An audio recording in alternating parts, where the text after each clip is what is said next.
ચોક બજાર પોલીસ સ્ટેશનમાં ગત તારીખના રોજ ફરિયાદી શ્રીઓની ફરિયાદ મુજબ સૌપ્રથમ પ્રાથમિક અરજીની તપાસ કરતા ગુનાની મંજૂરી એસઓપી મુજબ આવતા ગત તારીખ ચોક બજાર પોલીસ સ્ટેશનમાં આઈપીસી કલમ 406, 420 અને જીપીઆઈડીની કલમ મુજબ ગુનો રજીસ્ટર કરવામાં આવે છે, જેમાં અનિલભાઈ ભોજ અને અરવિંદભાઈ ભોજની ધોરણસર અટક કરવામાં આવે છે.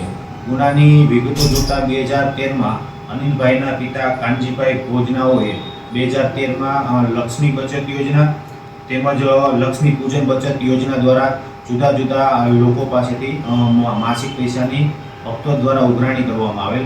એ જે પૈસાઓમાં એકઠા થયેલા સમયાંતરે પાછા પણ 2017માં આ જે કાનજીભાઈ ભોજ એક્સપાયર થઈ જતા તેના બંને પુત્રો અરવિંદભાઈ અને અનિલભાઈએ લોકો પાસેથી બચતના યોજનાના પૈસાના કલેક્શનનું ચાલુ રાખેલ. ત્યારબાદ 2019 બાદ આ જે પાકતી મુદતે જે રૂપિયા આપવાના હોય તેમાં અરવિંદભાઈ અને અનિલભાઈએ હાથ ઊંચા કરી દીધેલા, જેથી અરજદારોને અસંતોષ થતાં સૌપ્રથમ કતારગામ પોલીસ સ્ટેશનમાં પ્રાથમિક અરજી આપેલી.